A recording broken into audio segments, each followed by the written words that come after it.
दोस्तों आइए जानते हैं आखिर क्यों मनाया जाता है नवरात्रि का त्योहार और कब है नवरात्रि का शुभ मुहूर्त। दोस्तों जब भी बात नवरात्र की आती है तो हमारा दिमाग पाठ पूजा, देवी माँ की अर्चना आरती तक ही सीमित रह जाता है। लेकिन क्या आप जानते हैं कि नवरात्र का त्योहार क्यों मनाया जाता है? इसकी मान्यता क्या है? सदियों से हम नवरात्र का त्योहार मनाते आ रहे हैं, व्रत रखते आ रहे हैं। देश के अलग अलग हिस्सों में अलग अलग तरीकों से इस त्योहार को मनाया जाता है। कहीं कुछ लोग पूरी रात गरबा और आरती कर नवरात्र के व्रत रखते हैं, तो वहीं कुछ लोग व्रत और उपवास रख मां दुर्गा और उसके 9 रूपों की पूजा करते हैं। लेकिन इस नवरात्र के पीछे असल कहानी क्या है? दोस्तों इससे जुड़ी एक पौराणिक कथा है। दोस्तों आगे जानने से पहले माता रानी के सभी सच्चे भक्त वीडियो को लाइक और चैनल को सब्सक्राइब करें। महिषासुर नाम का एक बड़ा ही शक्तिशाली राक्षस था। वो अमर होना चाहता था और उसी इच्छा के चलते उसने ब्रह्मा की कठोर तपस्या की।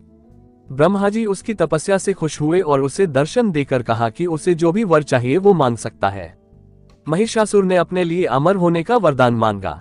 महिषासुर की ऐसी बात सुनकर ब्रह्मा जी बोले, जो इस संसार में पैदा हुआ है उसकी मौत निश्चित है, इसलिए जीवन और मृत्यु को छोड़कर जो चाहो मांग लो। ऐसा सुनकर महिषासुर ने कहा, ठीक है प्रभु, फिर मुझे ऐसा वरदान दीजिए कि मेरी मृत्यु ना तो किसी देवता या असुर के हाथों हो और ना ही किसी मानव के हाथ हो, अगर हो तो किसी स्त्री के हाथों हो। महिषासुर की ऐसी बात सुनकर ब्रह्मा जी ने तथास्तु कहा और चले गए। इसके बाद तो महिषासुर राक्षसों का राजा बन गया। उसने देवताओं पर आक्रमण कर दिया। देवता घबरा गए। हालांकि उन्होंने एकजुट होकर महिषासुर का सामना किया, जिसमें भगवान शिव और विष्णु ने भी उनका साथ दिया। लेकिन महिषासुर के हाथों सभी को पराजय का सामना करना पड़ा और देवलोक पर महिषासुर का राज हो गया। महिषासुर से रक्षा करने के लिए सभी देवताओं ने भगवान विष्णु के साथ आदि शक्ति की आराधना की। उन सभी के शरीर से एक दिव्य रोशनी निकली, जिसने एक बेहद खूबसूरत अप्सरा के रूप में देवी दुर्गा का रूप धारण कर लिया। देवी दुर्गा को देख महिषासुर उन पर मोहित हो गया और उनसे शादी करने का प्रस्ताव सामने रखा। बार बार वो यही कोशिश करता। देवी दुर्गा मान गई, लेकिन एक शर्त पर। उन्होंने कहा कि महिषासुर को उनसे लड़ाई में जीतना होगा। महिषासुर मान गया और फिर लड़ाई शुरू हो गई, जो 9 दिनों तक चली। 10वें दिन देवी दुर्गा ने महिषासुर का अंत कर दिया और तभी से ये नवरात्रि का पर्व मनाया जाता है।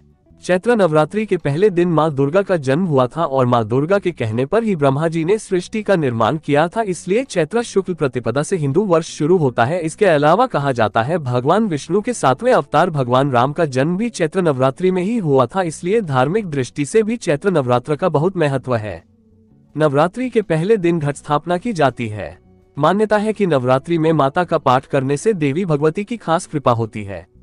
माँ दुर्गा को सुख, समृद्धि और धन की देवी माना जाता है। जो भक्त पूरी श्रद्धा से माँ दुर्गा की पूजा करता है उसे माता का खास आशीर्वाद प्राप्त होता है। दोस्तों आइए जानते हैं माता रानी की पूजा कैसे करें। शारदीय नवरात्रि के दिन सुबह जल्दी उठकर पूरे विधि विधान के साथ पूजा अर्चना करनी चाहिए।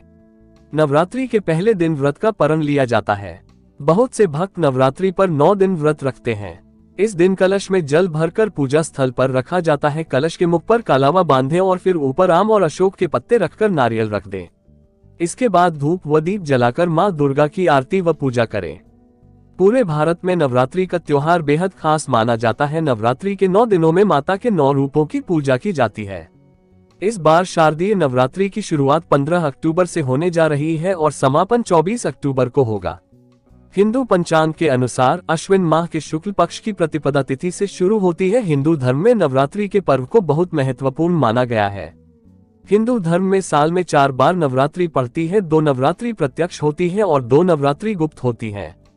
इस 9 दिन के महापर्व के पहले दिन घट स्थापना की जाती है और मां दुर्गा के 9 स्वरूपों की पूजा भी की जाती है।